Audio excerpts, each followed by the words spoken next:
Hi, Black Cat Recapped here. Today I am going to explain a thriller movie named Red Sparrow. The story starts by going back and forth between the lives of two main characters in Russia. The first character is Dominika Egorova, a famous ballerina who takes care of her sick mom. She leaves her mother with a caretaker and goes to work at the theater. There, she gets ready by changing and putting on makeup before meeting the guests, including her uncle Ivan Egorov, who works for the Russian Secret Service. Ivan introduces her to Dmitry Ustinov, a Russian gangster who asks for a picture and touches her inappropriately. Shortly after, the play begins, and while Dominika is dancing beautifully, her dancing partner jumps and accidentally breaks her leg. Dominika is quickly taken for surgery. The second character we follow is Nate Nash, a CIA agent who receives a phone call from an automated system dictating words to him. He uses those words to decode the address of a secret meeting location and grabs his gun before leaving. The meeting is set to take place in a park at night. When Nate arrives, he notices he's being followed by a car. A mysterious man, codenamed Marble, is also approaching him. The car continues to follow Nate, so he creates a distraction by shooting at the ground and starts running. The car chases him, but he manages to reach town and finds himself surrounded by the police just as he reaches the American embassy. Inside, he meets with his bosses, who inform him that the asset is safe, but he will be sent back to the USA due to his mistake. The next day, Ivan visits Colonel Zakharov, the director of the Secret Service. General Vladimir Korchna is also present. They show Ivan a video of Nate's meeting in the park and mention that Nate is a CIA agent who left the country that morning. However, their main focus is on identifying the other man in the video. We switch to Dominika's perspective as she wakes up in the hospital and sees her leg in a metal frame. She becomes upset when she realizes she won't be able to dance again. 3 months pass, and Dominika, still using a cane to walk, is visited by Ivan. He tells her that a replacement for her has been found and that the theater has been supporting her mom's medical expenses and providing them an apartment. But that assistance will soon stop since she doesn't work for them anymore. Ivan expresses his desire to help her and leaves an envelope for her before leaving. Dominika opens the envelope and discovers pictures showing her dancing partner being romantically involved with her replacement. There's also a recording of a conversation between them suggesting that he intentionally caused her injury so his girlfriend could take Dominika's place. Later that day, Dominika goes to the theater and watches her former partner and the new girl practicing. After their practice, they go to the steam room, and Dominika follows them. To her anger, she finds them engaged in a relationship. Dominika loses control and uses her cane to get revenge before running away. When she reaches her apartment, she finds her mom on the bathroom floor, and the caretaker is nowhere to be found. Her mom reveals that the caretaker stopped coming because the theater stopped paying her. Realizing she has no other option, Dominika goes to her uncle for help. He agrees to assist her on the condition that she helps him in return. The Secret Service wants information about Ustinov, whom Dominika had met at the theater. Ivan wants Dominika to approach Ustinov, befriend him, and gain his trust using her charms. Dominika initially refuses, but Ivan persuades her by highlighting the poor conditions of state hospitals and promising to provide the best doctors for her mom instead. That night, Dominika goes to the hotel where Ustinov is staying, wearing the dress given to her. She waits at the bar for Ustinov to approach her, and he does. Dominika tells him she has come to see him and wants to feel special again. They go to her room, and she asks the guards for privacy. Once alone, Ustinov starts undressing, and he asks Dominika to do the same. After some hesitation, she complies. However, their intimate moment is abruptly interrupted when a man wearing a black helmet appears behind Ustinov and gets rid of him, and leads her out through a back door. Then they both ride away on his bike to an empty building. Inside, the man takes off his helmet, revealing himself as Sergei Matorin, another Secret Service agent sent by Ivan. Ivan and General Korchna are in another room of the same building, watching Dominika on security cameras. He then offers her a choice. Since she is skilled at this kind of work, she can be sent to a special institution to be trained as an agent. If she refuses, he won't be able to protect her, so she must accept. A couple of days later, Dominika leaves for the institution. Upon arrival, she is greeted by Matron, the headmistress of Sparrow School, who gives her a fake name to use. Matron takes her to her room, and classes begin shortly after. Matron talks about the chaotic state of the modern world and how Russia is willing to make sacrifices to fix it. The students will be trained to become sparrows, specialized spies in seduction and psychological manipulation. During a class, Matron calls Dominika and another student named Victor to the front and asks them to strip. Victor complies easily, but Dominika hesitates, resulting in a scolding from Matron. Meanwhile, Nate is called in by the CIA's discipline panel and informed that he will be suspended for his mistake in Russia and prohibited from leaving the country.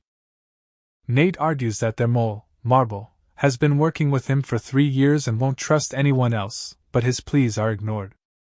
Back at Sparrow School, during another class with Matron, she emphasizes the importance of identifying what their targets desire. She shows them videos as examples, and when the first one is guessed incorrectly by Victor, Dominika corrects him, earning his dislike.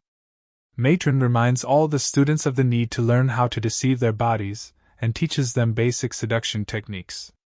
Meanwhile, in the USA, Nate realizes he is being followed and informs his superiors. He learns that the CIA has not received any communication from Marble and seizes the opportunity to remind them that he will talk if he is the one to contact Marble. Meanwhile, at the school, the students are asked to welcome a group of soldiers returning from war. Dominika chooses a young man and takes him to her room, where she successfully provides him with comfort. Later that day, Matron and the students watch videos of their interactions with the soldiers. Matron tells Dominika that her technique was good. Meanwhile, Ivan, Korchna, and Zakharov discuss Nate's relocation to Budapest. Back at Sparrow School, Matron sees potential in Dominika. Dominika is allowed to return to class, where Matron once again calls her to the front while Korchna observes through a security camera. Dominika is shown a picture of Victor and asked what he desires as he enters the room. Matron instructs her to fulfill his desires.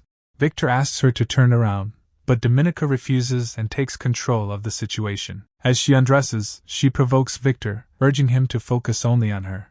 However, Victor fails to perform and flees when she taunts him about it. Korchna is impressed. Shortly after, Matron privately informs Dominika that she will be sent back to Moscow. Days later, while reuniting with her mother at their home, Dominika receives a call instructing her to meet Ivan at a restaurant. When Dominika arrives at the restaurant, she sits down with Ivan, and he explains her upcoming mission. She will be sent to Budapest to befriend Nate and earn his trust so she can discover the identity of the mole. Ivan provides her with a new passport and documents with a different name. A couple of days later, she reaches Budapest and moves into an apartment that she will share with another sparrow named Marta.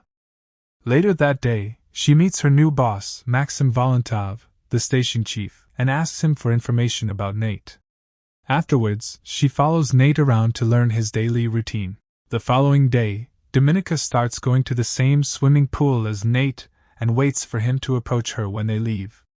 They engage in small talk, but Dominika plays hard to get. She invents a story about working as a translator for the embassy. However, the next day, she doesn't find Nate at the pool, and the receptionist informs her that her identification has gone missing.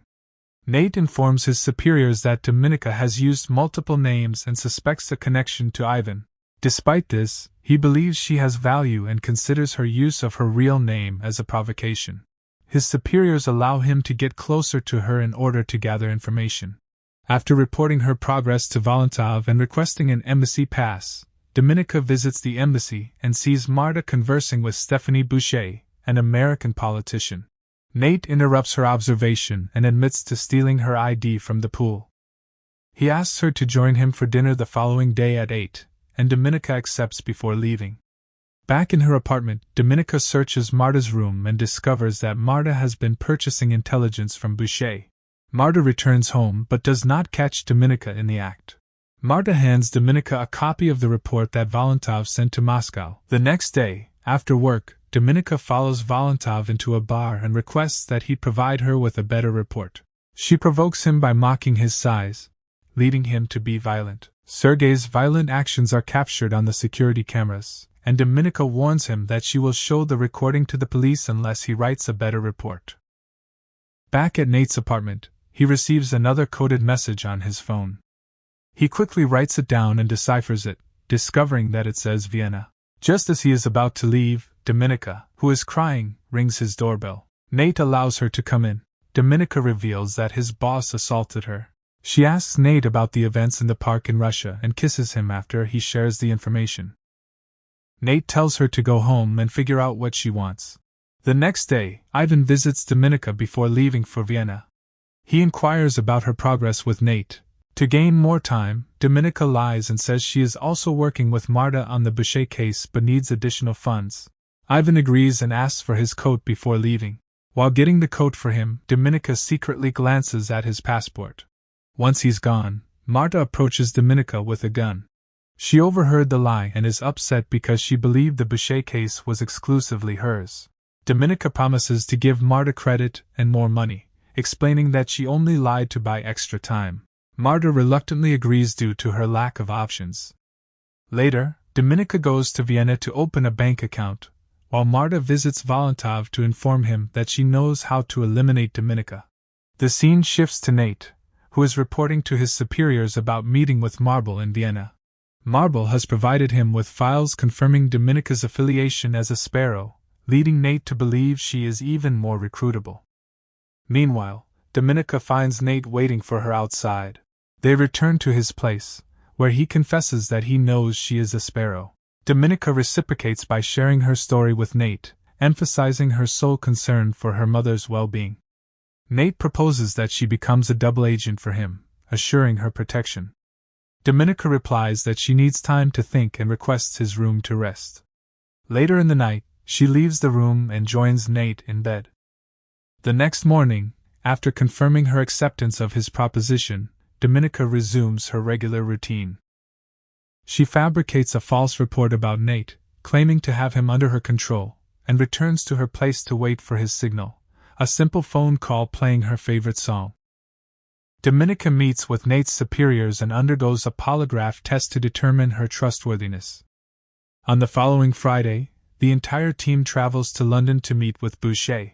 Dominika stays in a specially arranged hotel room equipped with security cameras to monitor her activities. There is also a set of hidden discs under a desk, which she plans to exchange with the genuine ones later. While Dominika waits at the bar for Boucher, Valentov unexpectedly appears. Dominika directs him to her room to avoid alarming Boucher. Boucher arrives soon after, and Dominika approaches her, explaining that Marta sent her. Boucher is displeased with the change, but is convinced to stay when Dominika threatens her with compromising photographs and mentions the money. Both women go to Dominika's room, where Valentov awaits. Boucher hands over the discs in exchange for the money, and Dominika pretends to check their authenticity on her computer, while discreetly swapping them with the CIA's copies. Dominika and Valentov depart after instructing Boucher to wait an hour before leaving as well. However, impatient and intoxicated, Boucher leaves shortly afterward. As she reaches the street, she realizes she is being followed and becomes frightened. In a panic, she throws the money into a trash can and hastily crosses the street, where she is tragically hit by a truck. Dominika and Valentov are in a car when they receive the news on the phone. Valentov informs Dominika that they must return to Moscow immediately and takes her passport. Upon reaching Moscow, Ivan takes the discs from Valentov and subsequently arrests him. Ivan takes charge and Dominika skillfully manipulates him into protecting her. She is allowed to return home, but upon arriving, she feels so tainted that she prevents her mom from hugging her. After a challenging meeting with Korchna and Zakharov, Ivan returns to his apartment, where Dominika awaits him. He informs her that her request to continue working on Nate has been granted. Before leaving, she kisses him. Dominika returns to Budapest and meets with Nate. They go to his apartment, where he expresses suspicions about her quick release. Dominika convinces him to relocate her and her mom to America and provide her with more money, which he agrees to before they become intimate. In the middle of the night, Dominika wakes up to a noise and discovers Sergei torturing Nate in the kitchen. At first, she pretends to be on Sergei's side. However, when Sergei becomes distracted, Dominika retaliates and aids Nate in freeing himself from the chair. Sergei slips. The next day, Dominika wakes up in the hospital and leaves her room. She is approached by Korchna, who reveals himself as Marble. Aware that his capture is imminent, he doesn't want to die without purpose. He asks Dominika to expose him as the mole so she can become a national hero and take his place. Dominika doesn't provide a definitive answer but checks on Nate before leaving. She turns herself into the police and requests to see the Russian ambassador.